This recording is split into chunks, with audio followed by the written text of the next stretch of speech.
안녕하세요. 오늘의 데일리 뉴스레터에 오신 것을 환영합니다. 1. 한국은 기적을 만들었습니다. 2. 태국의 충격적인 성명서. 3. 전 세계가 한국에 열광한다. 한번 진실을 알아봅시다. 진짜 우리나라 사람들의 끈기와 집념은 대단하다. 한국이 사막을 변화시키자 몽골 대통령이 놀라운 결단을 해 일본 전체가 발칵 뒤집혔습니다. 대한민국은 계속된 사막 농림화 시키기 작업을 하여 지구를 푸르게 해야 한다. 특히 몽골과 같은 나라는 대한민국하고 직접적 관계가 있는 나라이니만큼 어떤 수를 쓰더라도 몽골 정부와 함께 그들 국민들과 대한민국 국가 국민들이 다 함께 노력하여 호수와 나무를 만들고 심어서 푸르고 물이 흐르고 넘치는 곳으로 바꿔놓아야 한다. 감동입니다. 몽골, 대한민국의 빚진 국가로서 계속 우호 관계를 돈독해 하여 서로에게 도움이 많이 되기를 기대합니다. 아사히 신문은 지난 9월 13일 한국에 있는 도시 수월에서 진행한 프로젝트가 성공적으로 진행되자 몽골 정부는 한국에만 회토류를 공급하기로 결정했다고 보도했습니다. 지구 반대편에서 하는 나비에 날갯짓이 태풍을 만들어내는 나비효과 같은 일이 벌어진 것인데, 이는 수원시와 시민들이 한 그루씩 10년 동안 꾸준히 몽골에 나무를 심어 만든 수원 시민의 숲의 이야기입니다. 해당 프로젝트로 인해 동북아시아가 사막으로 변하는 상황을 막고 심어진 나무는 주민의 삶의 보탬이 되고 있습니다. 더구나 나무를 심은 몽골인들의 인식도 변했다고 아사히 신문은 보도했습니다. 지난 8월 25에서 29일 수원 시민으로 꾸린 봉사단과 수원시 공직자 등 17명이 4박 5일 일정으로 몽골 투브아이막 에르덴솜 지역을 방문했습니다. 방문단에는 한국나무병원협회와 수원시도시 수면협회 등이 소속된 나무와 숲, 생태 전문가들이 참여했습니다. 이들이 몽골을 찾은 까닭은 수원시와 시민들이 10여 년간 장기 프로젝트로 만든 수원 시민의 숲의 상태를 눈으로 보기 위해서입니다. 몽골 수도인 울란바토르에서 동쪽으로 40km 떨어진 곳에 위치한 몽골 수원 시민의 숲은 수원시와 시민들이 나무를 심고 가꾼 곳입니다. 10년간 공공과 민간의 노력이 한 군데 모인 대장정의 결과물인 것입니다. 우리나라 숲처럼 산속의 아름드리 나무가 빽빽하게 우거지진 않았지만 100헥타르에 이르는 너른 평지의 키 작은 나무와 풀들이 뒤덮인 풀밭입니다. 풀과 나무로 푸르게 덮인 현재의 모습과 달리 10년 전 이곳은 많은 지역이 사막으로 변해 심각하기 그지없었습니다. 기후변화로 빠르게 풀밭을 파괴돼 유목 생활을 하던 주민들이 환경난민으로 떠돌기도 했습니다. 이에 수원시는 사막으로 변하는 상황을 막고 국제기구의 환경 대응에 발맞추고자 이곳에 10년간 모두 10만 4천여 그루의 나무를 심었습니다.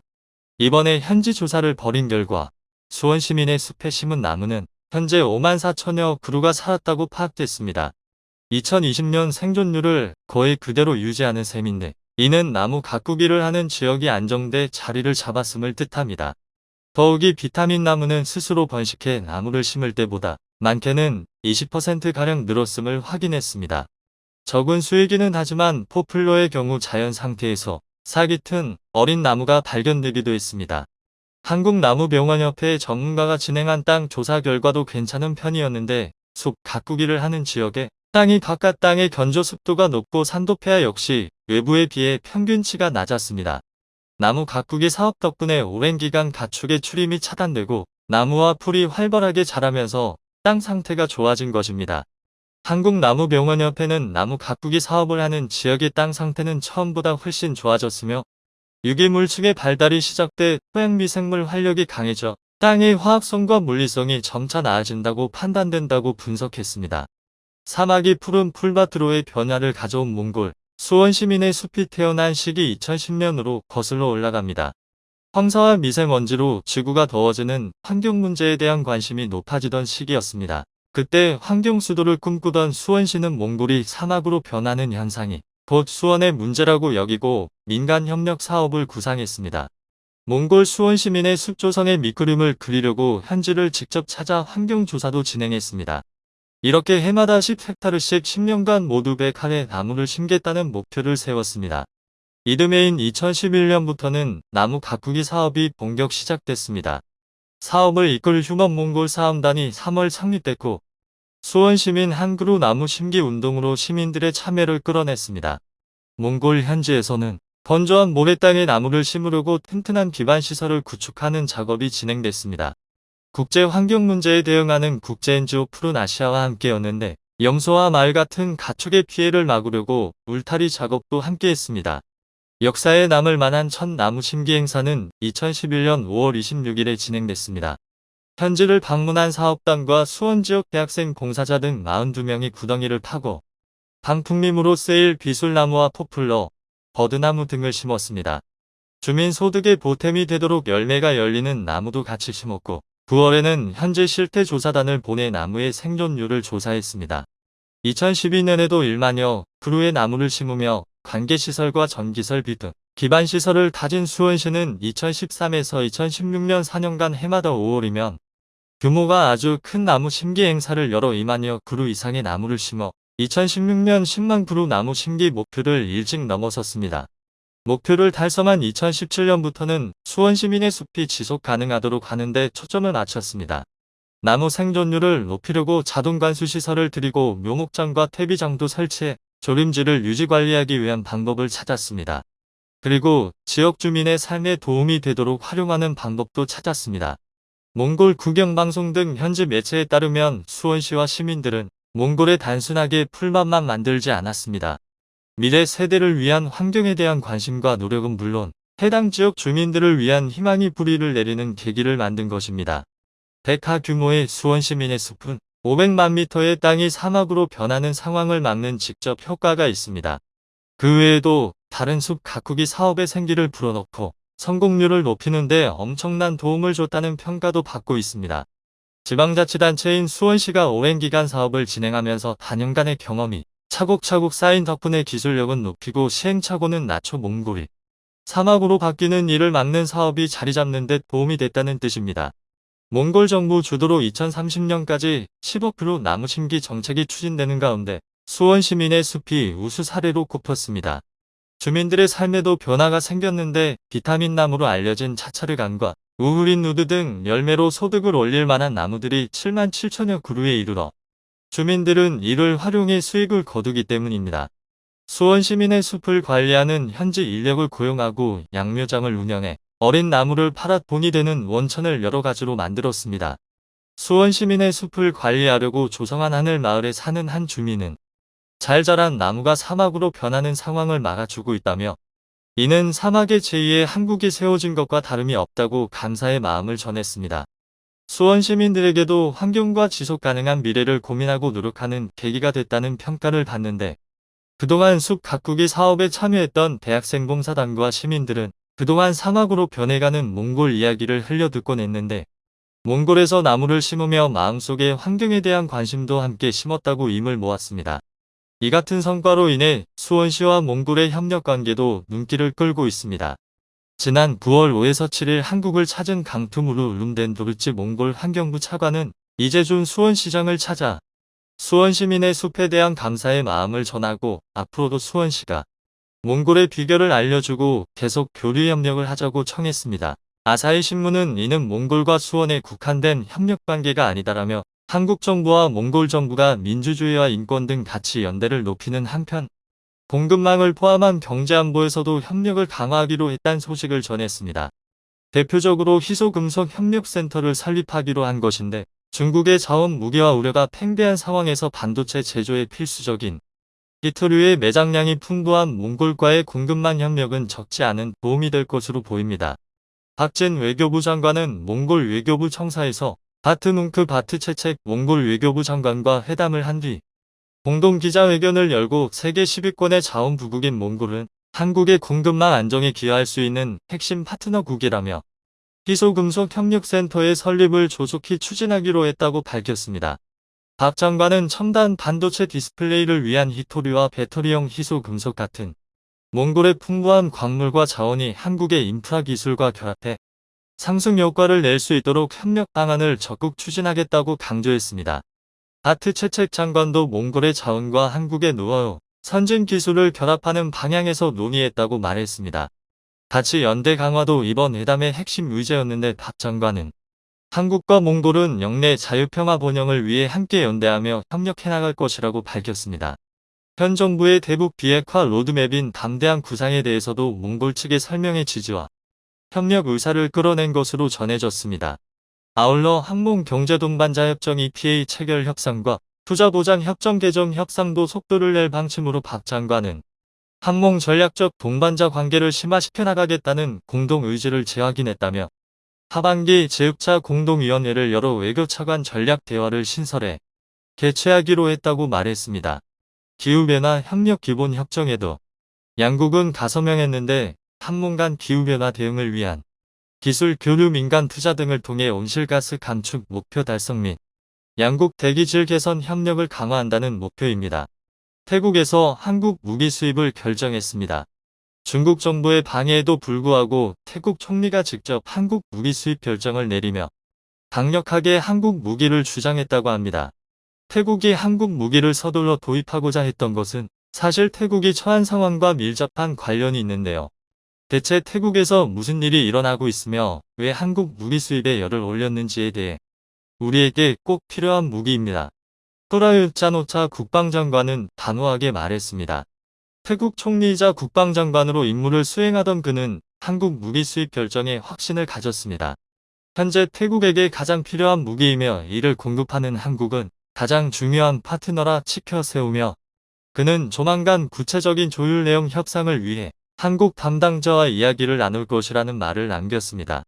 군사정보 전문 사이트 제인스와 인도네시아 방산 매체 에어스페이스 리뷰는 이러한 내용을 보도하며 태국이 한국 무기를 전격적으로 수입한 사실을 자세히 알렸는데요. 태국이 수입한 무기는 바로 한국형 GPS 유도폭탄이었습니다. 태국 공군 UTF도 LIG 넥스1이 생산하는 한국형 GPS 유도폭탄 KGGB의 최신 고객이자 두 번째 고객이 되었다고 밝혔습니다. 2018년 사우디아라비아가 KGGB를 수입한 이래로 태국이 수입을 전격적으로 진행한 것이죠.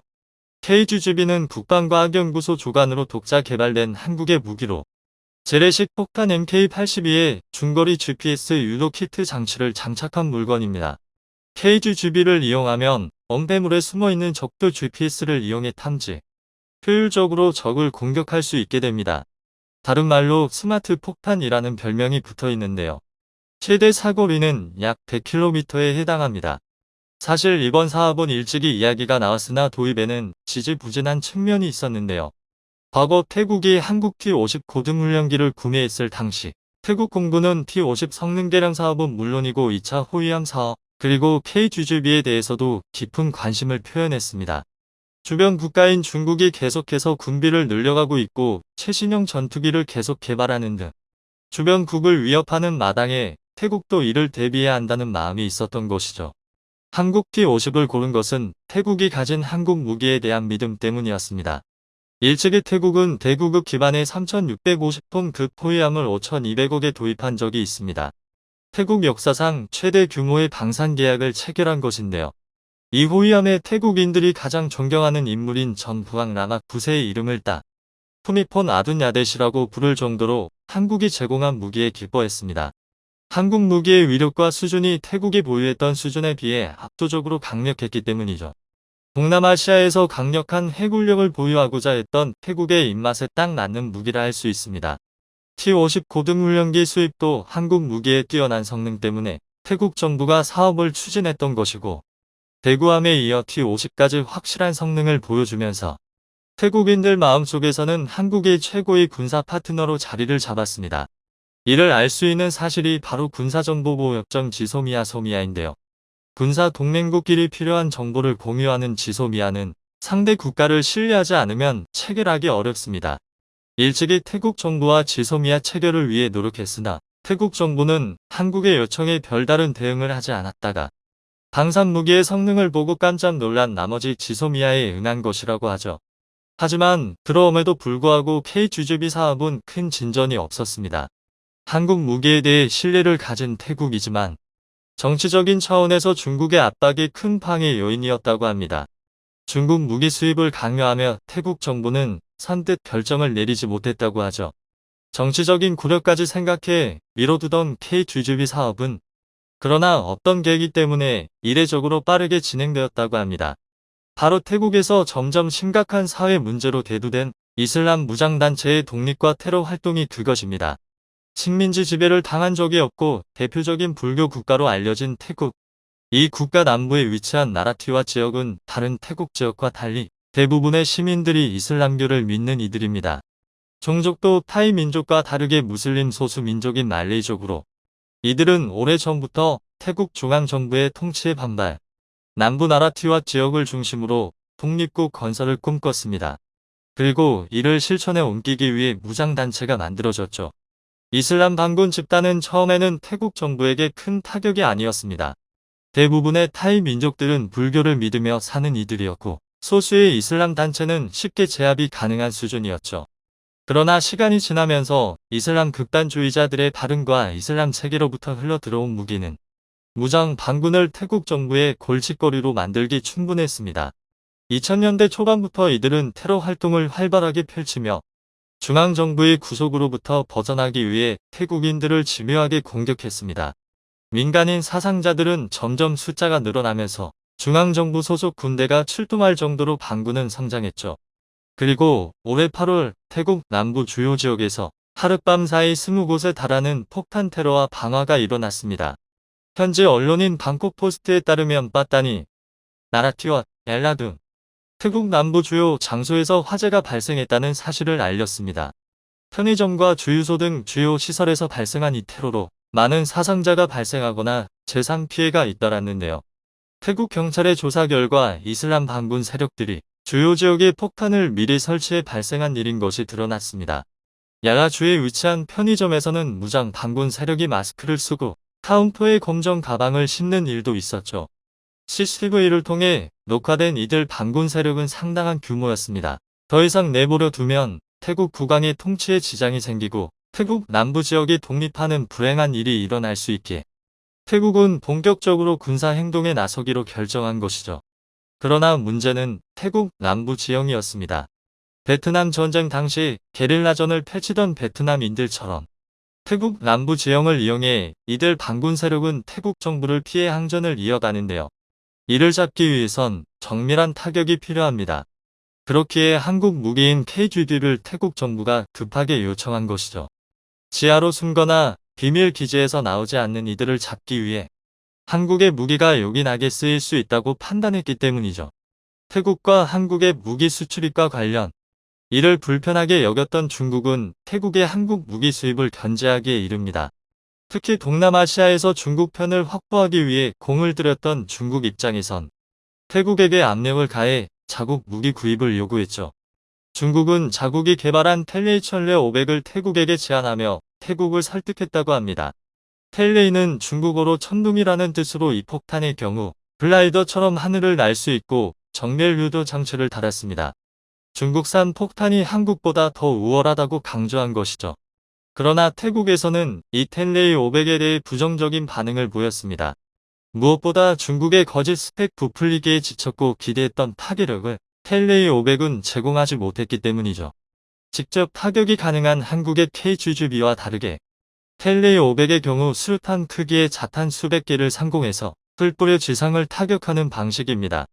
주로 적 공군 기지 활주로를 망가뜨리는 데 초점이 맞춰져 있죠. 중국이 제시한 무기는 어찌 보면 작은 폭탄을 실어 나르는 운반기에 가까운 형태와 더 흡사합니다. 태국 정부는 강력한 화력을 원했던 입장이기에 이런 재원은 만족할 수 없었죠. 이미 한 차례 태국은 중국이 생산한 위안급 잠수함으로 뜨거운 화를 입은 적이 있습니다. 진작 인계받아 실전 배치되어야 할 잠수함은 엔진 문제로 인해 골머리를 앓고 있죠. 독일산 엔진을 사용하는 것이 계약이었지만 유럽연합의 중국 무기 수출 금지 제약으로 인해 위안급 잠수함 인계가 불가능해지자 중국은 태국에게 자국산 엔진을 제안합니다. MWM620 엔진이 바로 그 정체였죠. 그러나 안전성 문제에서 이미 결격 판정을 받았기에 태국은 MWM620 엔진을 거부했고 중국은 위안급 잠수함 수출을 위해 어떻게든 자국산 엔진을 넣어 수출하겠다며 태국과 대립하고 있습니다. 당연히 중국의 요청을 태국은 거부할 수밖에 없었죠. 자오리젠 중국 외교부 대변인은 태국을 상대로 자국 무기의 수입에 대해 태국이 긍정적인 반응을 보였다고 말했지만 태국 정부는 즉각 중국 정부의 답변을 반박했죠. 너도 나도 한국 무기를 수입하면서 세계적인 명성을 쌓고 있는 대한민국. 세계 최고의 갑부이자 사우디의 실세 빈살만 왕세자가 이번 달 한국을 긴급으로 방문한다는 소식이 전해진 가운데 그가 예정에 없던 한국을 갑자기 급하게 찾는 이유에 대해서 전 세계 주요 외신들의 이목이 집중되고 있습니다. 자, 그런데 놀랍게도 이란이 곧 사우디를 침공하며 전쟁을 일으킨다는 첩보가 세상에 밝혀지면서 빈살만이 한국에 오는 이유가 이와 관계가 있다는 소식이 전해졌습니다. 그리고 한국에 매우 놀라운 제안을 할 것으로 전해지고 있는데요. 세계 최고의 갑부이자 사우디의 최고 실세 빈살만 왕세자가 이번 달 갑자기 한국을 방문한다는 폭탄 발표가 나왔습니다. 사우디 전문가들은 이번에 빈살만이 한국에 오는 이유에 대해서 사업 규모 1300조 원에 달하는 엄청난 규모의 최첨단 도시건설 프로젝트 네옴시티 수주전에서 한국 건설사들의 수주를 몰아주고 이와 관련 협상을 하기 위해 오는 것이라 말하고 있습니다. 실제로 얼마 전 사우디 왕세자의 한국 방문이 한 차례 취소되자 한국 건설사들의 주식 가격이 동반 폭락하는 사태가 벌어지기도 했는데요. 그만큼 사우디 네옴시티가 얼마나 큰 프로젝트인지 한국 건설사들에 얼마나 큰 영향을 미치는지 증명됐습니다. 자, 그런데 놀랍게도 빈살만 사우디 왕세자가 긴급히 한국을 방문하는 진짜 이유는 따로 있었습니다. 이란이 사우디를 공격한다는 첩보가 공개되면서 사우디뿐만 아니라 전 세계가 발칵 뒤집혔습니다. 사우디아라비아에 대한 이란의 공격이 임박했다는 첩보를 사우디 측이 미국에 공유했다고 미국 일간 월스트리트 저널 WSJ가 사우디와 미국 정부 관계자들을 인용해 1일 현지 시간 보도했습니다. 사우디 측이 입수해 미국에 제공한 첩보에 따르면 이란은 사우디아라비아 내 목표물들과 미군이 주둔 중인 이라크 쿠르디스탄 지역의 에르빌을 공격 대상으로 계획 중입니다. 다만 세부 사항은 전해지지 않고 있습니다.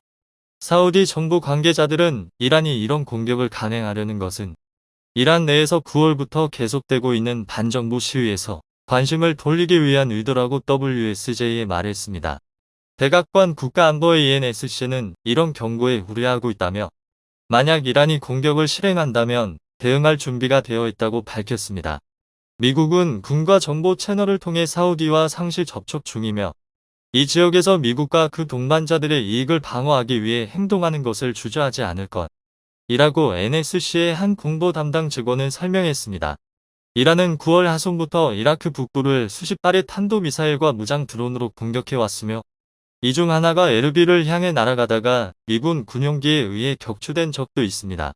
이란 측은 에르빌에 근거지를 둔 특정 집단들을 이란 쿠르드 분리주의자들이라고 칭하면서 이 집단들이 이란 내에 혼란을 부추기고 있다고 주장하고 있습니다. 이란 측은 또 사우디아라비아, 미국, 이스라엘이 이란 내 시위를 선동하고 있다고 비난하고 있습니다.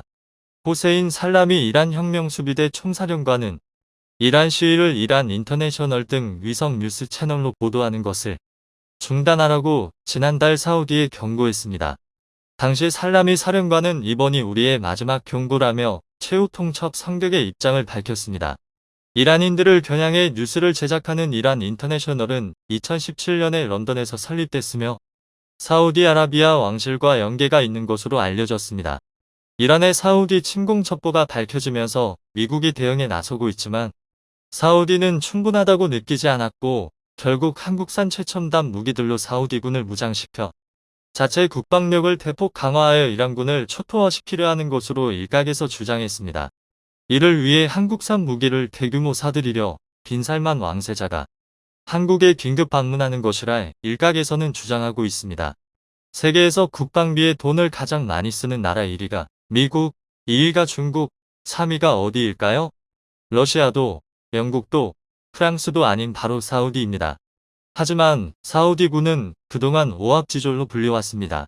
세계에서 세 번째로 많은 돈을 무기 사는 데 쓰고 있는데 세계 군사력 비교 지표인 글로벌 파이어 파워즈의 2P의 군사력 랭킹에서 사우디는 17위를 차지했습니다. 6위인 한국보다도 훨씬 못 미치는 랭킹이죠. 그나마도 지난해 대비 8위나 올라간 수치인 걸 감안하면 사우디의 군사력은 들어가는 비용 대비 가성비가 최악인 것을 알 수 있습니다. 사실 국제사회에서 사우디군의 이미지는 한마디로 오합지졸입니다.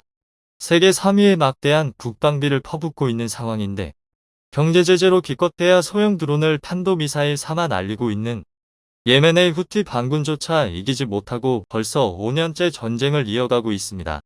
이 전쟁에서 이기기 위해 미군과 서방의 첨단 무기를 사들이느라 사우디의 국방비는 국내 총생산 GDP의 10% 가까이나 되는 상황인데도 말이죠. 6개 공군 합쳐 30만 명 정도 전력의 F-15 유로파이터, 하나비어 토네이도, 공중급유기, 조기경보 관제기까지 1,800기가 넘는 강력한 공군 전력을 보유하고 있습니다. 장갑차 4,200여 대, 전차 1,300여 대, 해군이 거의 없는 중동 국가 중에 전투함도 70여 척이나 가지고 있죠. 그런데 전투 도중 장갑차가 후진하다가 아군 차량을 들이받거나 미국에서 수입한 값비싼 에이브럼스 전차를 적진도 제대로 탐지해보지 않고 돌진하다가 한꺼번에 10대 이상 잃은 경우도 있습니다. 2018년 2월에는 현재 사우디 실권자인 무함마드 빈 살만 왕세자가 계속되는 졸전의 분노에 군사령관을 전부 갈아치우기도 했습니다. CNN에 의하면 2018년 2월 27일에 빈 살만 왕세자는 긴급 왕령을 내려서 예멘 전선에 나가 있는 군사령관들을 일제히 교체해버렸죠. 그런데도 계속해서 후티 반군에 밀려 지금은 사우디 국경을 겨우 방어하는 상황이라고 합니다.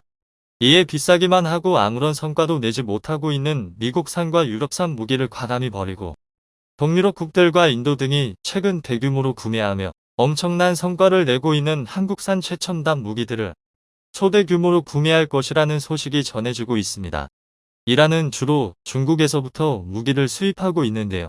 한국산 탱크를 수입한 인도와 중국산을 수입한 파키스탄군이 맞붙었다가 파키스탄 탱크가 10배나 더 숫자가 많았음에도 인도군이 한국산 탱크로 대승을 거둔 사례 등이 빈살만 귀에 들어가면서 빈살만 왕세자가 이번에 중대 결단을 내린 것으로 전해지고 있습니다. 이 소식이 이란까지 전해지면서 이란은 난리가 났습니다. 이란은 한국이 사우디와 이스라엘 등의 무기를 수출하는 것은 너무나 잘못된 일이라고 비판하고 있는데요. 이란은 한때 한국의 형제국이라 불릴 정도로 한국은 이란에 매우 잘해주었지만 최근 수년 동안 이란의 행보를 보면 더 이상 신뢰할 수 없습니다. 평창 동계올림픽이 열렸을 때 올림픽 조직위원회는 이란과 북한이 유엔 제재국 명단에 있기 때문에 국제법규에 따라 갤럭시 노트 8 올림픽 에디션을 이란 선수들에 제공하지 않았는데 이란은 이를 문제 삼아 이란 내 삼성전자 불매운동을 펼치겠다 협박하는가 하면 미국의 강력한 대대 이란 제재 때문에 어쩔 수 없이 이란에서 삼성과 LG가 사업 일부를 철수하자 이란은 미국에는 아무런 말도 못한 채 한국에만 화풀이했습니다. 당시 이란은 한국 회사는 이란에서 단물만 빨아먹고 나간다 라는 말도 안 되는 비판을 하며 보복을 예고했습니다. 이뿐만이 아닙니다.